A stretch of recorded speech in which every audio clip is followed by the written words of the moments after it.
It should have been light enough by now to turn off the headlights, but the clouds and the rain had taken command of the situation. It wasn't a heavy rain, more of a dark drizzle, but enough to keep the wiper going. The rain didn't bother me because I would go fishing in any weather as long as the water wasn't frozen. It was a habit that I had adopted 6 years ago, after my 2 kids left for college. My married life took a turn for the worse at that time. For years I had anticipated the children leaving so that Marcy and I could spend a little quality time together, if you get my drift. Marcy went the other way. After the kids were gone, she found new interests and new friends that didn't include me. Of course, being the trusting fool that I was, I initially never imagined that it was anything more than that. Luckily, I found out before it was too late. "Danny? Danny? Wake up, we are almost there." Danny Green, my passenger and fishing companion for the day, let out a loud groan as he raised his head from the side of the truck window. After a few more grunts and groans, he reached for the thermos on the dashboard. "You are crazy, Terry. I have no idea why I let you talk me into this. I only get 2 Saturdays off a month, and you had to insist that I go fishing with you today. Why today? You know that I hate fishing." I was smiling to myself as I watched Danny spill more coffee on his lap than he got into the cup. That resulted in a colorful stream of cuss words as he struggled to wipe himself off and at the same time try not to spill any more. "It's special, Danny. I'll explain it all to you after we get out on the lake. I absolutely needed you with me today." Danny and I grew up together. He was now a detective with the Madison City Police Department, and I was an assistant director at the Department of Parks and Recreation.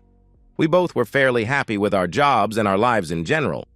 We were not what you would call the closest friends, but we were close enough to go fishing together. 10 minutes later, the rain had relented just enough so that we could launch the boat without getting completely drenched. Danny was still cussing and groaning as we pulled away from the ramp and headed for fishing waters.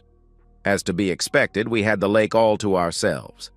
Nobody else was crazy enough to go out on a day like this. The coffee was gone, so all we had to drink was the beer in the cooler. Danny looked in the cooler and then changed his mind. Although it wasn't actually raining, it was damp and miserable. Not really beer weather. I just brought some night crawlers and a little bit of mush along. No minnows today. After drifting into a quiet little cove, we both baited up and dropped in a couple of lines. Danny got as comfortable as possible under the circumstances and stared me straight in the eye. He didn't have to say anything. I knew what he wanted. "Danny, I brought you along today because I need to get an alibi fish." That got his attention. "What the hell is an alibi fish?" It was not an easy thing to explain. Now that I thought about it, it would probably sound stupid as well. Of course, when I planned all of this, I thought it was brilliant. "Danny, I have to be able to prove that I was here today, fishing. I need you to verify this, and I need the fish to prove that you are not lying for me, just because we are friends." My friend gave me an exasperated look as he reached into the cooler. I didn't think he was going after the beer to cool off, but rather to be able to wrap his head around my ridiculous explanation. He gave me a weird look and waved his hand at me, indicating that he wanted to hear more as he twisted off the cap. I didn't respond. I went for the ice chest and got a long neck for myself. It was too cool for beer, but we both had one anyway. "Do you remember Hannah Marshall?" "Yeah. She married that trucker from Paxton. Big brute that everybody said used to run with the Devil Dogs. Roscoe Bousher. They got married about 8 years ago." "So what does Hannah Marshall Bousher have to do with your alibi fish?" "About 2 years ago, Marcy started to hang out with Hannah. At first, I just thought it was girl stuff. You know, shopping and having lunch and things like that." Go on, go on. Where are you taking this, Terry?" "Danny, I ain't the smartest guy in town, but it didn't take me long to figure out that Marcy was running around on me." "I don't want to get involved with this, Terry. I'm not going to stick my nose into your personal problems." Hold on. I am not asking you to stick your nose into my married life. All I want you to do is to verify that I was here with you today and that we have obtained the fish to prove it." "The alibi fish?" Danny asked. "Right. Without the fish, anything that you say might be suspect." Danny finished his beer, but didn't go for another one. "Damn it, Terry. I think you are watching too many detective shows on TV. That is the most ridiculous thing I have ever heard of. If I say that we were together fishing this morning, that should be the end of it." "I would feel better if we had the fish," I stated. I heard a groan come from my fishing partner as he pulled in his line. While he was putting on a fresh worm, he tilted his head sideways to look at me. "You haven't told me why we are here, Terry. You still haven't told me why you need an alibi." I hit the trolling motor for about 5 seconds to allow us to drift closer to the pads near the shore. I started to get seriously interested in what Marcy was doing, but I didn't know what to do about it. She isn't big on using the computer for anything, so I discarded the idea of trying to track any activity there. Marcy loved her cell phone, but I had no idea how I could get any information by monitoring her calls. Hell, I wouldn't know how to do it if I wanted to. "Okay, I get it. You're a technical klutz. What did you do?" "I got 3 voice-activated digital recorders at Radio Shack. I put one in the kitchen, one in the living room, and the last one in the bedroom. I had to move the one in the kitchen 3 times so that it wouldn't pick up noise from the refrigerator and the other appliances. Since we are here under these peculiar circumstances, I have to assume that this idea worked for you," Danny asked. "Yes. All I found out the first couple of weeks was that Marcy and Hannah were seeing 2 guys on a regular basis. That bothered me so much that I didn't listen to any more recordings for about a week." "Did you find out who they were?" Danny asked. "Hannah was seeing a guy named Simon who worked at the powerlift gym over on Bleecker Drive. I never got his last name." "We have had some problems over at that place. It is not the kind of establishment where housewives typically go to do aerobics." "What about Marcy?" "Do you know a guy named Carmen who works at Monsanto Motors?" "Carmen Cambria? Oh boy, are you lucky. That guy is trouble, big time. We have been trying to nail him for years now. How the hell did Marcy hook up with him?" "I have no idea, but it looks as if they have been seeing each other for almost a year." Danny grabbed 2 bottles out of the chest and tossed me one. "Okay, Terry. So now I know that Marcy is cheating on you with Carmen Cambria, but I still don't know why you need an alibi." Most of the time, the conversations that I pick up between Hannah and Marcy are not of any importance. Last Tuesday, when I got home, the recording from the living room was a little different. I made a couple of copies of it and put one aside for you. I stopped talking for a moment as I watched one of my bobbers jiggle around on top of the water. It stopped moving, so I started talking again. "Why don't I just play it for you?" Recording. "We have to do it on Saturday. Terry always goes fishing on Saturday and he goes alone. That means that he won't have an alibi." "Saturday sounds good to me, but we have to get it done early before Roscoe wakes up." "I'll give Terry's gun to Carmen right after Terry leaves to go to the lake. I figure he can get over to your place about 8 o'clock. Is that early enough?" "That will be great. Roscoe will still be dead to the world. He doesn't start to move till about noon on Saturday. Carmen said he would shoot him once in the head and once in the heart, just like they do in the movies. He will wipe off his prints and then leave the gun by the body. You can call 911 and report an intruder. By the time the cops get there, Carmen will be back over here." "Are you sure they will be able to trace the gun back to Terry?" "Absolutely. He bought the gun from a friend of his who is a detective. It is registered and easily traceable. Terry won't have anybody to claim he was fishing with him since he always goes alone. Just in case, Simon will be down in Atlantic City until late Sunday." "I can tell the police that Carmen was with me all morning, if it becomes necessary. It is time to put this charade to an end anyhow." "Wow, I hope that all of this works out. I'll get $2 million in insurance money and you can watch Terry go to jail for a long, long time. Hey, girl, we got to go. Coal opens in 10 minutes. Danny stopped drinking his beer and just stared at me. I never heard anything so stupid in all my life. What do you mean? I asked. Are you sure that they weren't pulling your chain or setting you up? What do you mean? I asked again.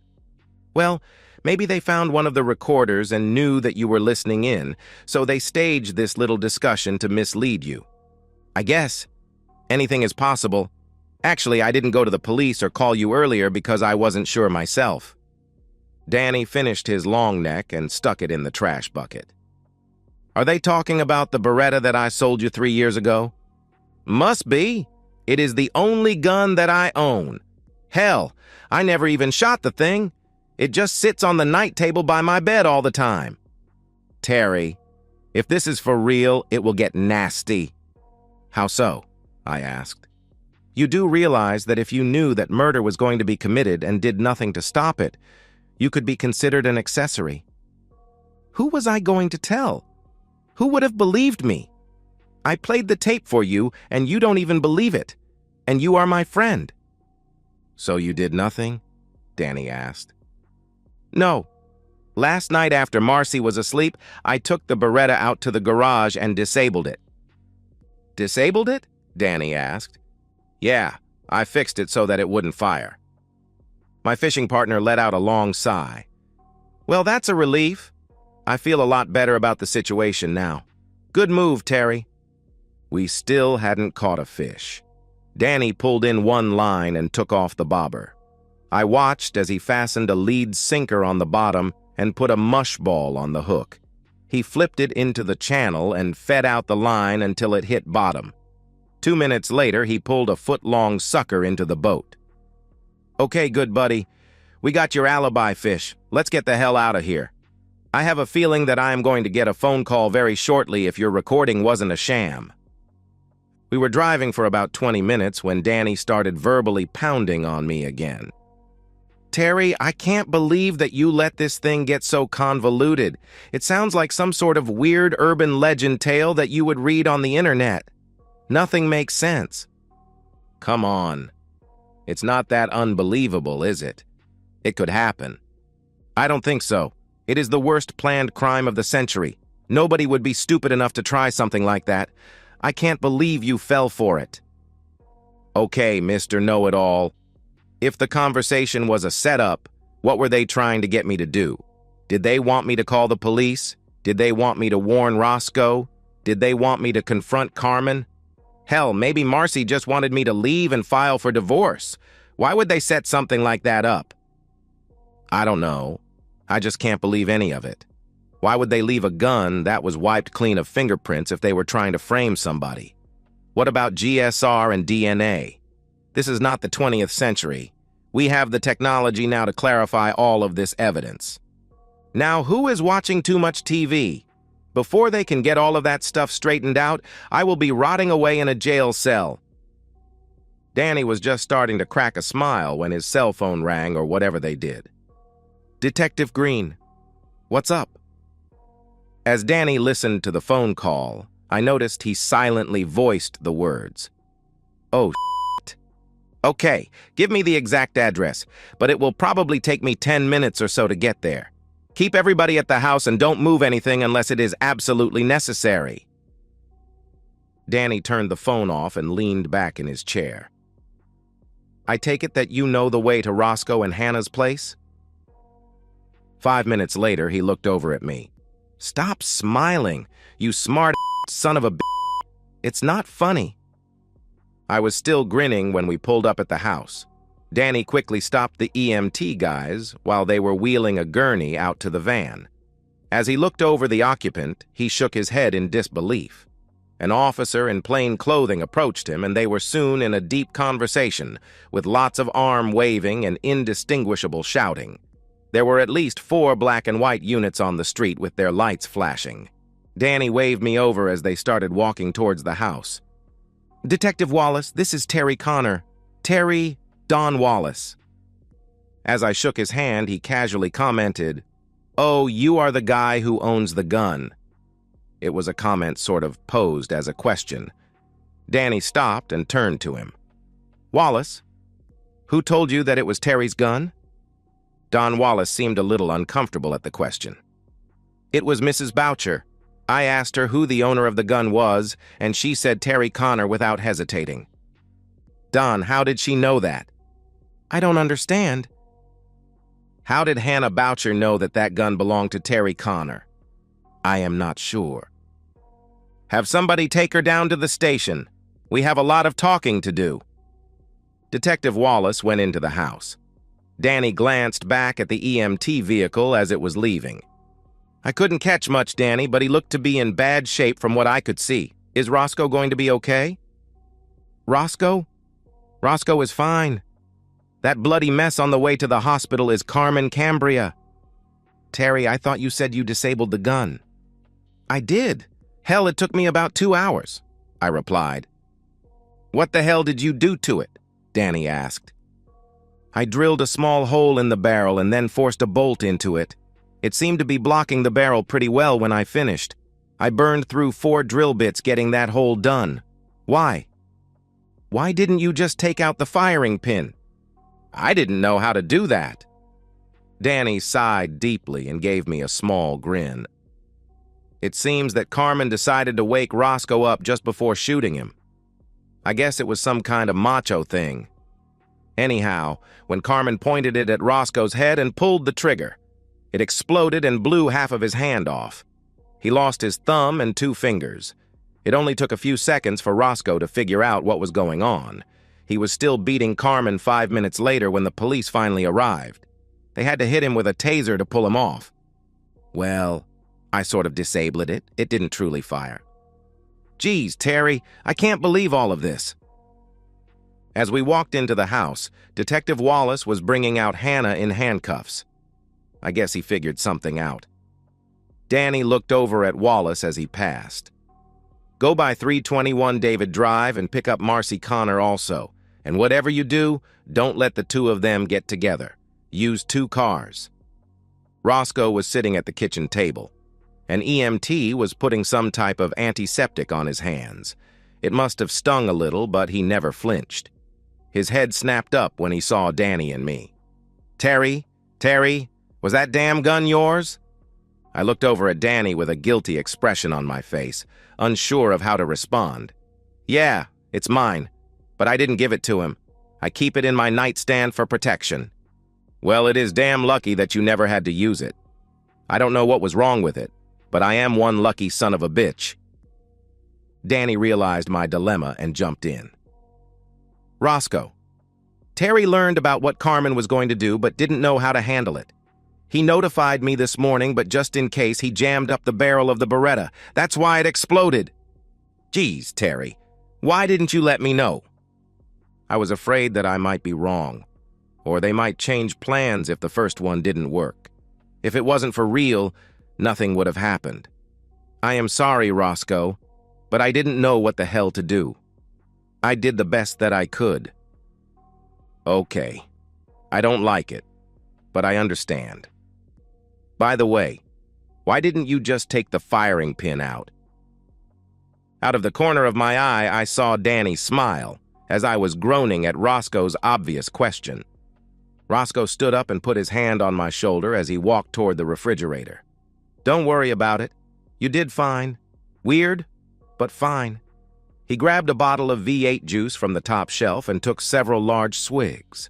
I wandered outside as the police took care of everything else that had to be done.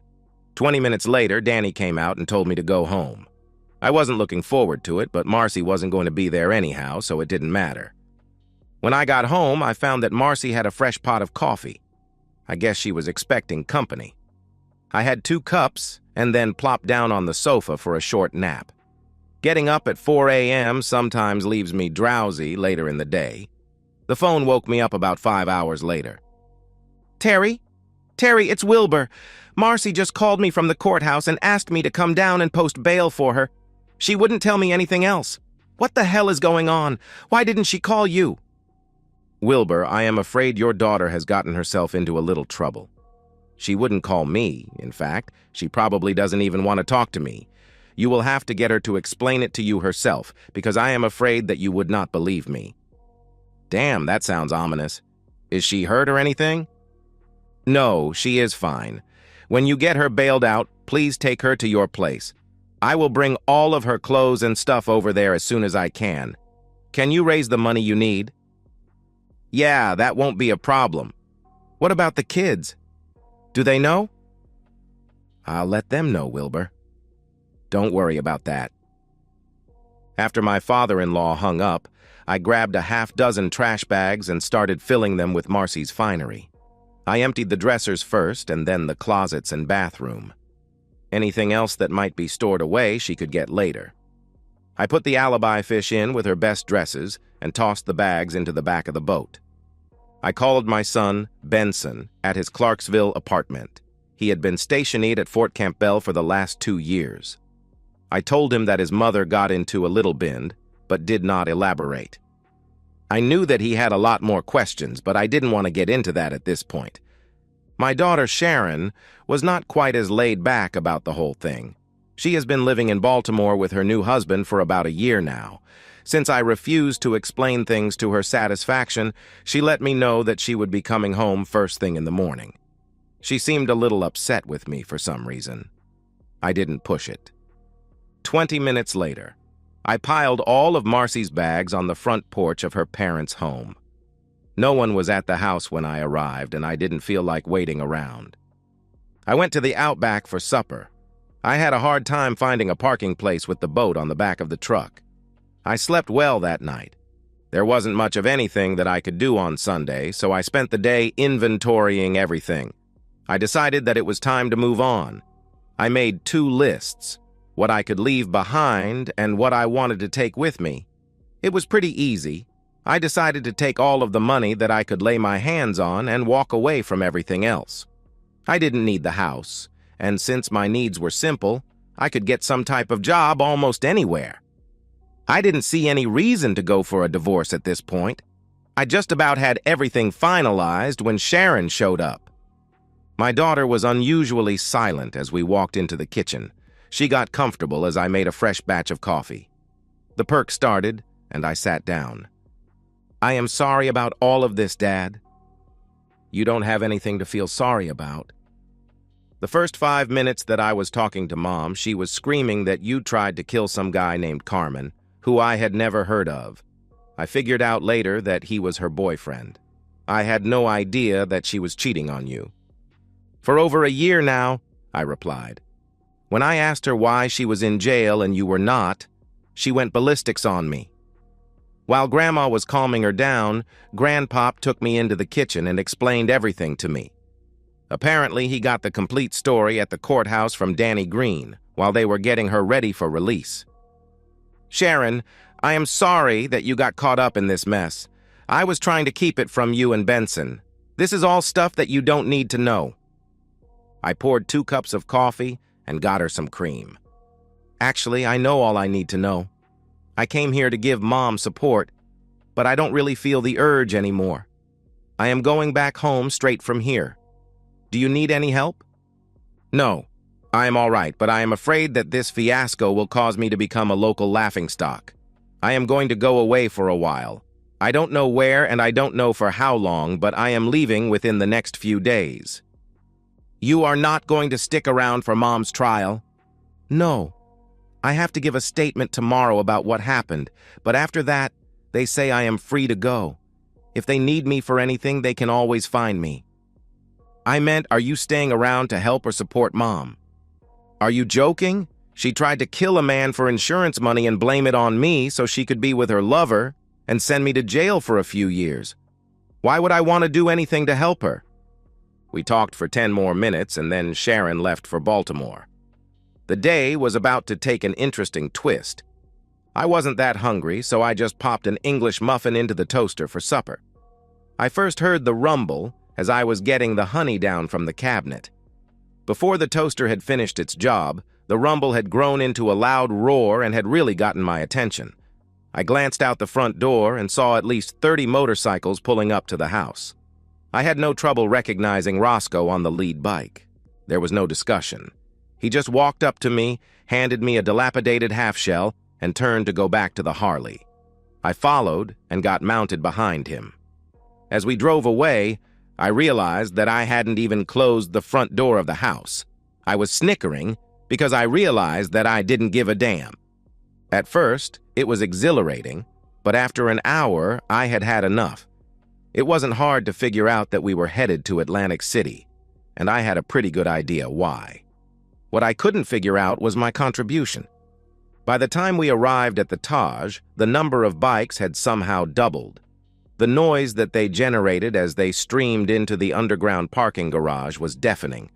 The majority of the riders started going into the general casino area, while Roscoe, myself, and 3 others headed for the elevators to the main hotel. The 3 guys got off on the 7th floor, but my escort and I continued on to the top. I did notice that all of the security cameras had been coated with some type of foam insulation spray. Roscoe seemed to know exactly where he was going and how to get there. 2 minutes later, we were on the roof, overlooking the Atlantic Ocean. We were standing quietly, and he noticed me looking at him, as if silently wanting an explanation that I really didn't want. He smiled and placed his enormous hand on my shoulder. "You did fine, Terry. You did fine." About that time, the 3 guys joined us on the roof with a new player. Simon Walcott was definitely scared to death as he reluctantly arrived. Although he worked at a commercial gym, he was no match physically for Roscoe. Again, there were no words spoken. Roscoe simply grabbed Simon by his neck and the seat of his pants and walked him off the edge of the roof. 5 minutes later, the 4 of us were on our way back home. The rest of the group stayed at the casino. Roscoe dropped me off at the house. The other 3 guys had disappeared somewhere along the way. I handed him back the helmet, we smiled, and we said nothing again. I liked this guy. I slept well that night. Danny came by early the next morning. He had called several times Sunday night to check on me and got no answer. I just smiled and said I had too much to drink and had passed out. It went no further. It was a busy day. I had everything planned out and it all went like clockwork. I spent the whole day closing accounts and tidying up loose ends. I called Wilbur to see how things went at his end. He arranged for Marcy's bail and she was settled in at their house. He asked if I wanted to speak to her and I declined. I am not certain if she was up to it or not, but he felt obligated to ask. Hannah had no one to post bail for her, so she was going to be a county guest until her trial. I was just getting ready to go to Taco Bell for supper when Danny called again to let me know that Simon had been found dead in Atlantic City. He asked me if I knew where Roscoe was. He didn't think it was funny when I laughed at his question. His demeanor picked up a little when I told him to come over to the house to get his new boat. Hell, I didn't need it anymore, and I didn't want to waste a lot of time trying to sell it. I spent the next 4 weeks living with Sharon and her family. Every day I went down to the harbor and just milled around with all of the tourists. Danny was more than willing to give me the status of things at home. Marcy and Hannah avoided trial by pleading guilty to a variety of charges. They both received sentences of 3 to 5 years. The Atlantic City police had no idea what happened to Simon and were not even actively pursuing any investigation into the matter. Monsanto Motors mysteriously burned to the ground. More than 87 cars were lost in the fire. There were no leads. Carmen Cambria spent over 2 weeks in the hospital and was now awaiting trial for various charges, including attempted murder. Roscoe agreed to stay in the area until Carmen's trial. I seem to have lost all interest in fishing. And that's the end of today's story. If you enjoyed it, please give this video a thumbs up and drop a comment below. Your support helps the algorithm push my content further. If you're new to the channel, don't forget to hit that subscribe button. It really helps me keep creating more stories for you. Thanks for watching, and I'll see you in the next one.